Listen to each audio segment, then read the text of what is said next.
Mindset is not where we should start. The previous video, I talked about the growth mindset. Now, think about it like this.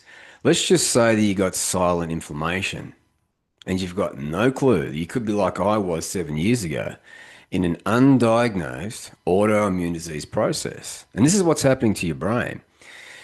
When you got this happening, it's going to trigger more psychological stress, which triggers more inflammation. And when you got this inflammation, you got a bit of brain fog. You just can't think clearly.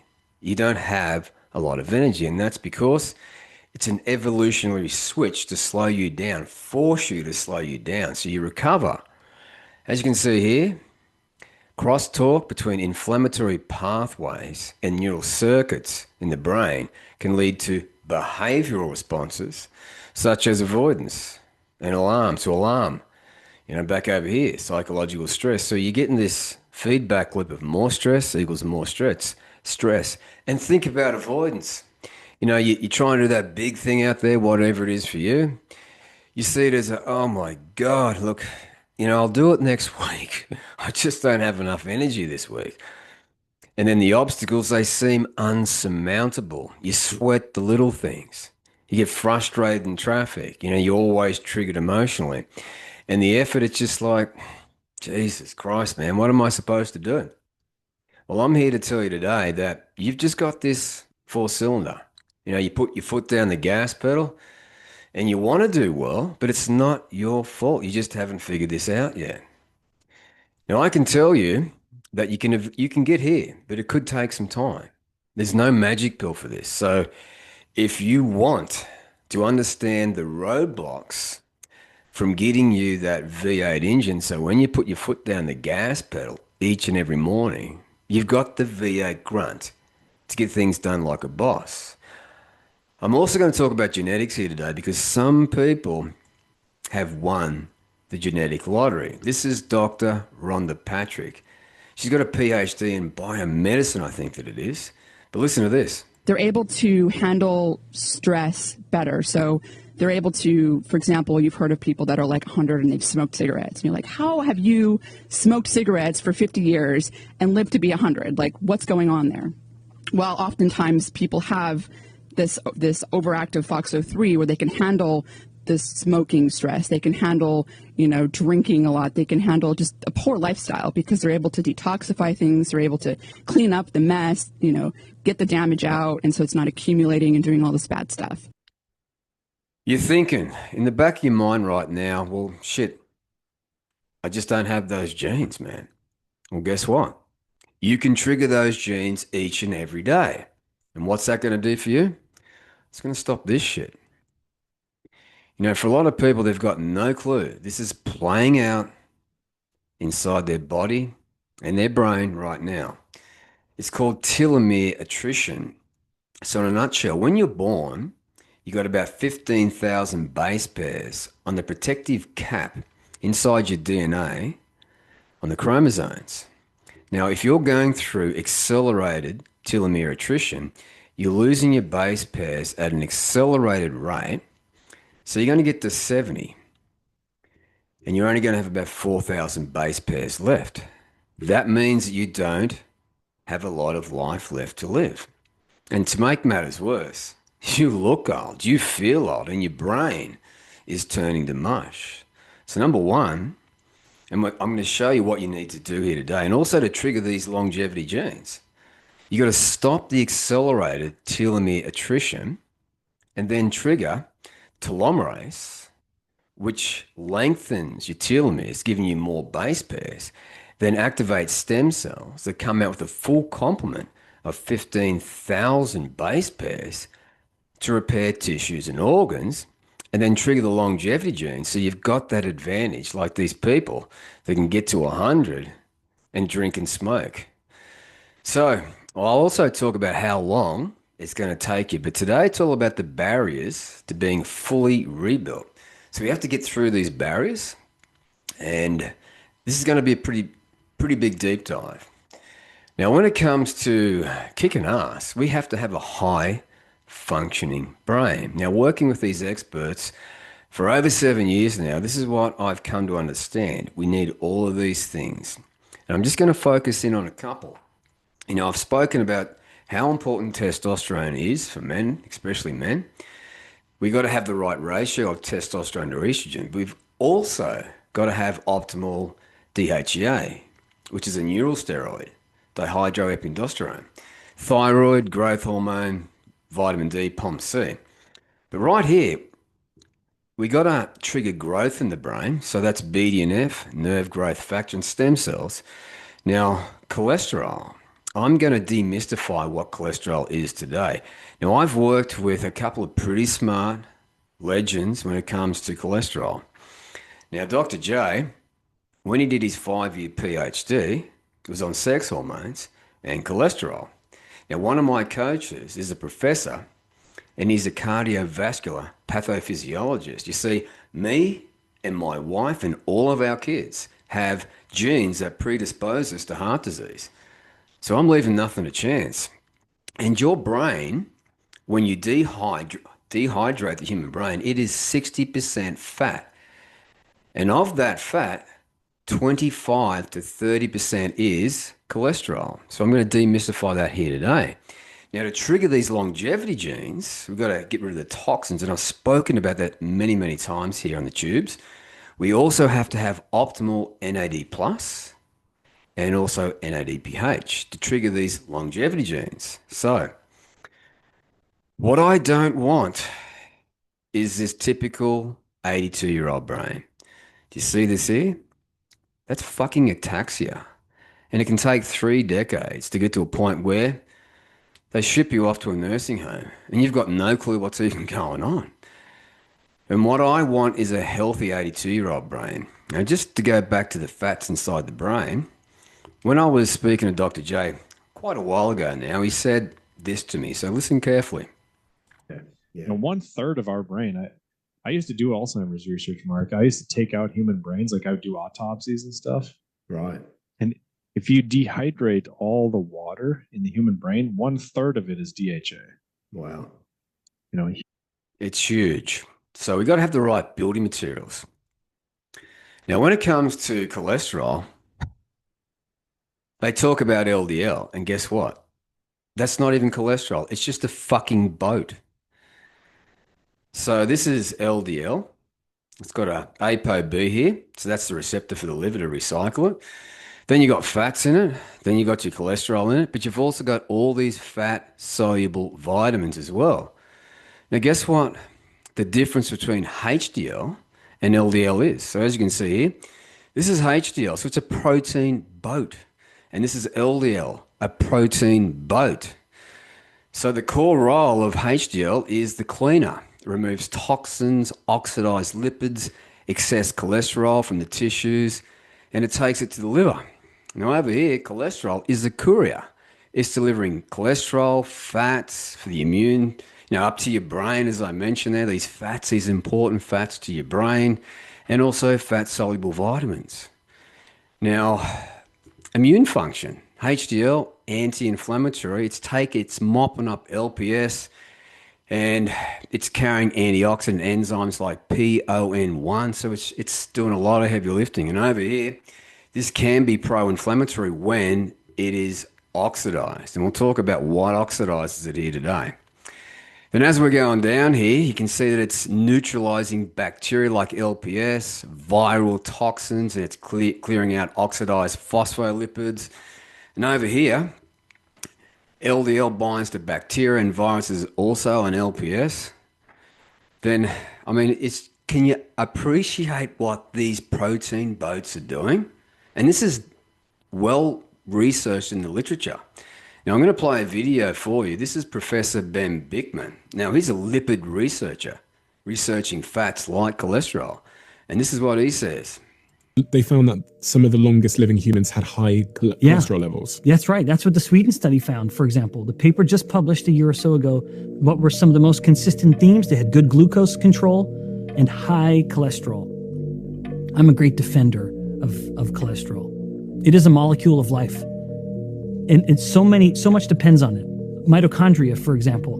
Mitochondria have to have a cholesterol molecule in them in order to work, like the very powerhouse of the cell.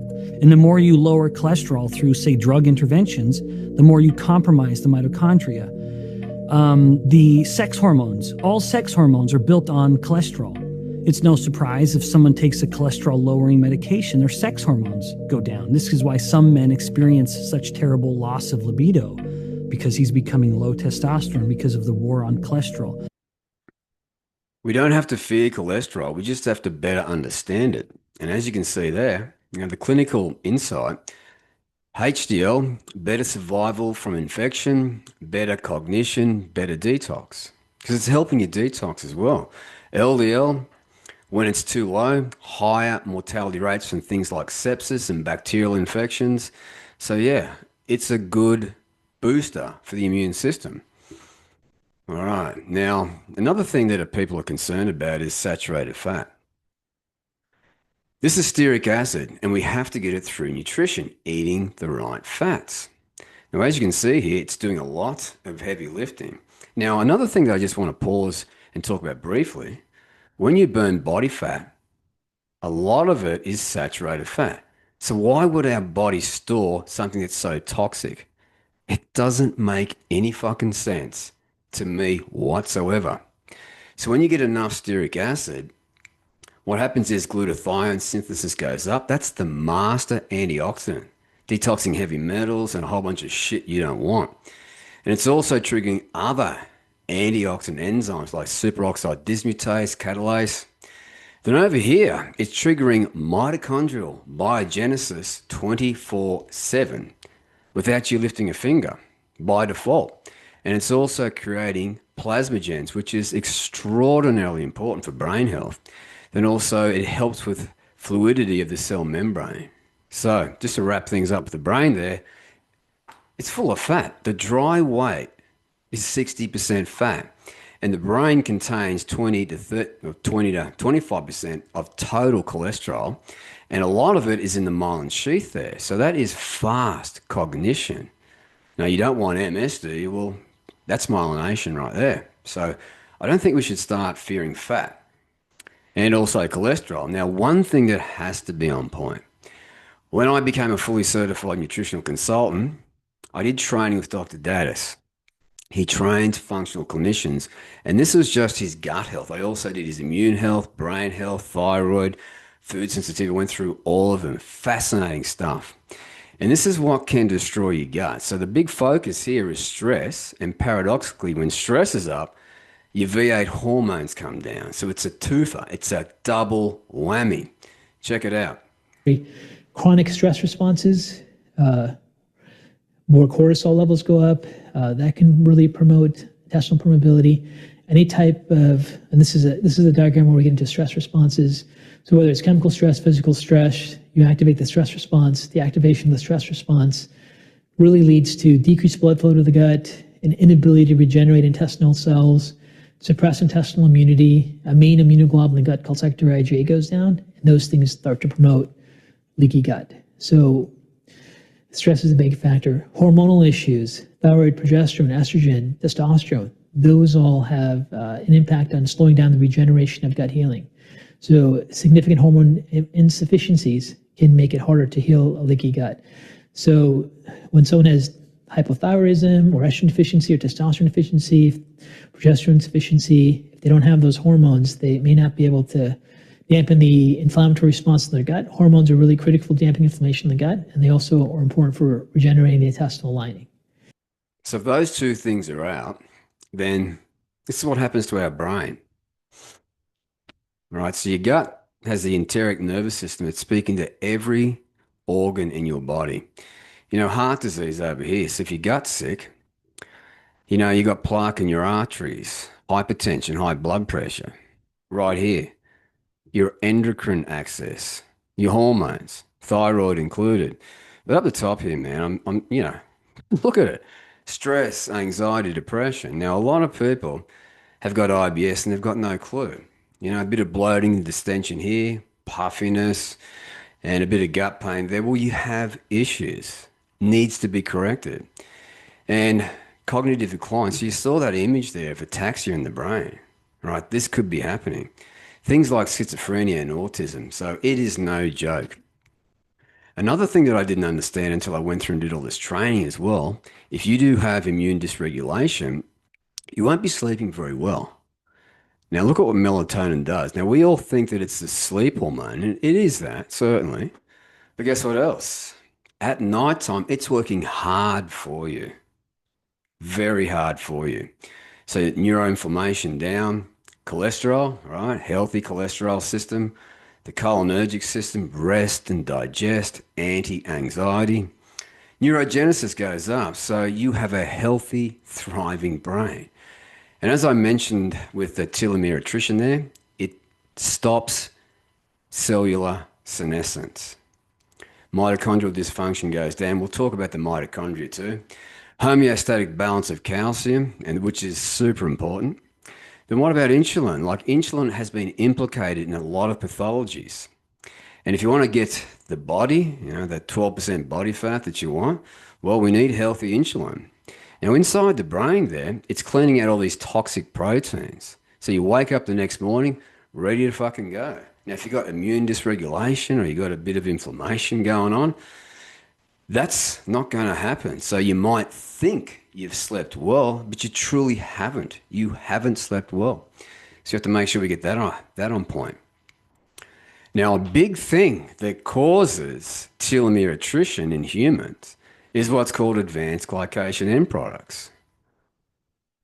Okay, so this is a pretty big deal. So what triggers advanced glycation end products? Well, a lot of things, but too much glucose with blood sugar dysregulation, it gets to a certain level for you, specific to you, then it causes these advanced glycation end products. So blood sugar is pretty huge. And we'll talk about other things that trigger it as well. But in a nutshell, and I'll talk about this towards the end, this is how me and my team think about it. You need A-grade cells. So a lot of people right now, their cells are shit. They are basically, in a nutshell, they're selecting F and C grade fats and building materials, which is predisposing them for accelerated telomere attrition. You can't trigger telomerase to lengthen your base pairs, and you're not activating stem cells and longevity genes. So the implications are pretty profound because you're going to get to 70 with only 4,000 base pairs left, and that sucks. But you'll look older and feel older because they glycate proteins, these advanced glycation end products. And when scientists say something is causative, that's a pretty big deal. So we're talking about accelerated telomere attrition, brain issues like Alzheimer's, heart disease, diabetes, kidney disease, wrinkles, loss of skin elasticity, and infertility and more. Now look at that.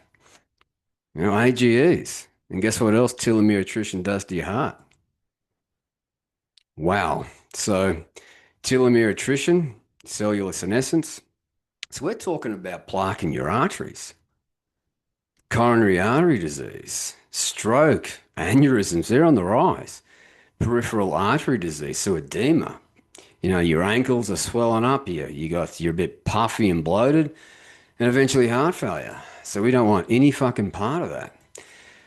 Now, unfortunately for a lot of people, they just don't understand that this inflammation is detrimental. So we need to make sure that this isn't being triggered, CD38. It's a NAD plus ACE. So right here, as you can see, an emerging target in cancer and diseases of aging. Now, for a lot of people, this is what's going on. Homocysteine. So I've spoken about homocysteine a lot of times over the last few years. And the medical establishment don't even check your homocysteine. And guess what homocysteine does? It injures your artery wall, causes lesions and plaque to build up. I mean, you just can't make this shit up. Homocysteine is absolutely huge. Now, your circadian rhythm is big too. A lot of people just discount it like it's no big fucking deal. It is huge. It is one of the foundations for stopping telomere attrition right here. So when your circadian rhythm is out, number one, you have less detox. So these chemicals and heavy metals build up and that will fuck you up fast. And then, of course, number two, mitochondrial dysfunction. We're going to talk about the mitochondria next. And yeah, number three, telomere attrition, cellular senescence, getting to 70 with fuck all base pairs left. So your life expectancy goes down, down, down. So we've got to trigger these longevity genes. Now, when it comes to the mitochondria, boom, check it out. Mitochondrial DNA and disease. So look at the brain here. Headaches and migraines. So you remember the beginning of this, I talked about ataxia? Well, your brain, your cortex, is literally rotting away. Psychosis and depression, dementia, well, of course, dementia is going to occur. Strokes and shit like that. And again with the heart, right? Fucking heart disease. Then down here, kidney disease, which further drives up your blood pressure and causes more insult to injury. Then your endocrine system, you know, your hormones, your thyroid, your testosterone. Then down here, you got myopathy. So your muscles are tired and weak. You don't have a lot of strength and you think you need a massage. Maybe not. Neuropathy, so pins and needles in your extremities, or maybe you got a bit of numbness. Over here, gut issues, all right? Mitochondrial disease and gut issues, and also liver issues, hepatic failure. You've also got hearing issues and eyesight issues as well. But guess what else? As I've learned from these experts, when you have mitochondrial dysfunction, this is huge. The experts say that every 10 years you go through 10% heteroplasmy. So that's mutated mitochondria, DNA. So as you can see here, deleterious heteroplasmic mitochondrial mutations are associated with an increased risk of overall and cancer-specific mortality. And more implications with the circadian rhythm there. So when you're not sleeping properly and your circadian rhythm isn't set in stone, as I mentioned here, you've got all of this shit to contend with. Life expectancy goes down. But we've also got your emotions. They turn to shit. You know, negative emotions. You're frustrated. You're tired. And then your moneymaker, cognitive performance, attention, memory. All of it starts to tap out along with creativity, productivity, and motor performance. Then over here, long-term health consequences. Sleepy during the day, cardiovascular disease, cancer, metabolic abnormalities, the mitochondria. Then you've got diabetes, depression, and psychosis. Then you've also got this, and I've spoken about this on YouTube plenty of times, artificial light at nighttime, impaired metabolism, so you're packing on the fat, endocrine disorders, thyroid, testosterone, and you've also got cardiovascular disease. Now, a fantastic book that you can pick up to learn all about this in the circadian rhythm is called The Light Doctor. This is Martin Moore, an MD with a PhD. So as you can see here, wood fire, candlelight, or incandescence, which they're about to ban, not too much of an issue at night time. But over here, these LEDs with a high Kelvin, big issues. Obesity, diabetes, heart disease, cancer. So, you know, what we've got to really appreciate is that some people have shitty genes like me, and I call them crap genes. And some people have average genes, and some people have those genes that, you know, as I've learned from these experts like Daddis here, as he talked about when I went through all of his training, some people have good defense genes. This explains why some people live to be over 100 while drinking and smoking. Now, when I put my DNA into a database of hundreds of thousands of people, as I talked about in the previous video there, anxiety, 98th percentile, stress hormones, 82nd percentile, which really fucks up my energy. Fatigue, 79th percentile, and I am 54 and I have never felt better. So you don't need great genes at all to live a very long and healthy life once you get all of these things right. Now, we've got to make sure to trigger these longevity genes, and I'll talk about that as we progress towards the end there. We've got plenty of NAD plus and NADPH. So what you want to think about with NAD plus, it's fueling a lot of energy and also the longevity genes. Now, NADPH, you think of it as the builder, antioxidant and detox. So we've got to have both of these systems operational. Now, when it comes to your DNA, there are foods that you could be predisposed to be sensitive to. So what is actually happening when your genes do work? They're making proteins that metabolize things like ergothioneine from foods. Now, there's what they call as single nucleotide polymorphisms. You see number 1 here, number 2, and number 3. So this one here is fine. But these two here, you've got an issue with ergothioneine. And in mushrooms, there's a lot of ergothioneine. So what's the implications there? Well, those two genes in particular predisposes you to a 2.1 increase risk of gut issues with things like Crohn's.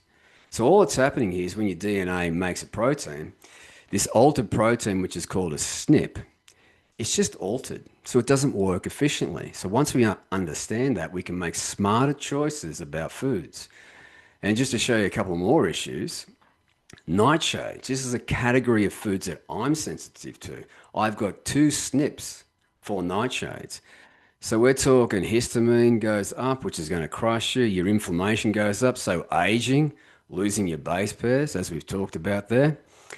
And, you know, as I mentioned, a lot of people have some pretty crappy genes. And here's just an example of someone with crappy genes. So this is me and Dr. J just talking about, you know, how these genes can predispose us to just fatigue, feeling like shit, and also losing our base pairs and not living a very long and productive life.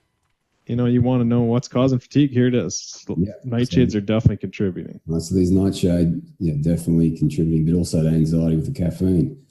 Yeah. So there's a lot of things. I mean, he's got the thyroid, which contributes to fatigue. He's got those estrogen genes. Yeah. He's got the vitamin D genes. They're definitely linked to fatigue. He's got the gluten sensitivity. He's got the CRP, which is, I mean, it's all, there's a lot of targets here, and he's got to dial them all in. So does that mean that you have to do this DNA test? Well, if you want more information about that, drop a comment below and I'll do a deep dive on it. But no, you might have to do an elimination diet. So the elimination diet is an extreme diet, but you're going to find out what food you're sensitive to. It just takes a lot of time to work this out. It could take 6 months or more to work this out, but there's other ways you can do it too. So if you want to know more about it, drop a comment below. Happy to share the information that I've learned working with these experts. So as I mentioned there, the medical system is, I don't know, they're just never going to optimize you because, as I said earlier on in this presentation here, homocysteine, you know, she's injuring the artery wall right there, plaque builds up, so cardiovascular disease, epilepsy, dementia, Alzheimer's, Parkinson's, eyesight issues, hearing, your ball sack, your gonads, your testosterone, endocrine, skeletal, and also kidneys. Now, your kidneys are also going to further drive heart disease. So as you can see there, that one thing alone, wow. And all of this inflammation, you're losing your base pairs, telomere attrition, cellular senescence, and again, plaque in your arteries, coronary artery disease, stroke, aneurysms, peripheral artery disease, and of course, eventually heart failure. So as I mentioned there, we have to really rethink what cholesterol is. As I mentioned, it's LDL and HDL, they're protein boats, as I mentioned at the beginning of this. So the research is out there, we just have to understand that cholesterol isn't really the big issue. Now I'm just going to talk about one thing. This is the longevity genes. And there's emerging research that's showing that if you are on a cholesterol-lowering medication like a statin, it can actually inhibit SIRT6 here. You see that there? So when you inhibit, or reduce or inhibit SIRT6 there, you got Alzheimer's, you got telomere attrition, aging, you got more cancer risk, and you got a lot more inflammation. So we shouldn't fear cholesterol and try and lower cholesterol because we need it. And it's not even cholesterol, remember? It's a fucking protein boat. Now, this gentleman is Dr. Asim, and he's done lots of research, and he's a cardiologist. So listen to this. Lowering cholesterol is a complete waste of time. There was a dogma, saturated fat causes heart disease. No. It's complete bullshit, Del. Wow. Wasn't cherry picking. I looked at all the data and put it together, and it clearly showed there was no relationship. So if saturated fat doesn't cause heart disease, that means cholesterol can't be that important a risk factor for heart disease. So I looked at all the cholesterol data and hold on a minute. For most people, it isn't a risk factor for heart disease, only in extreme cases. So cholesterol isn't that important a risk factor. If cholesterol isn't that important a risk factor, how do statins work? 2021, myself and two other cardiologists did analysis of this. We took all of the published data up to date on randomized control trials on cholesterol lowering drugs and said, is there a correlation from those trials that you lower LDL cholesterol and you prevent cardiovascular events? No correlation at all. So my approach to patients, and everyone should hear this, is lowering cholesterol is a complete waste of time based upon the best evidence independently analyzed. Wow. Remember, your brain's got a lot of cholesterol. It's got a lot of fat, so we just can't fear all of these fats anymore. So if you want to live a very long, healthy life, that's kind of the game. So all of these longevity genes right here, like the sirtuins. So here is part of this. You got sirtuin 1 all the way to sirtuin 7. And it's like sirtuin 1 is like the master longevity gene. It's also triggering AMPK, mitochondrial biogenesis, the FOXO3, which is huge. You want to be triggering that son of a bitch.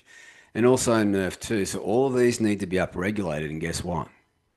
These genes follow the circadian rhythm. So we have to make sure circadian rhythm is on point. Now the sirtuins, 1 through 7. So right here, we're talking about genome instability. So if you're not triggering these longevity pathways, big problem. Also immune, kidneys, anti-inflammatory, heart, brain, all of it. We have to trigger it. And again, the key is to make sure that you're not depleting NAD+.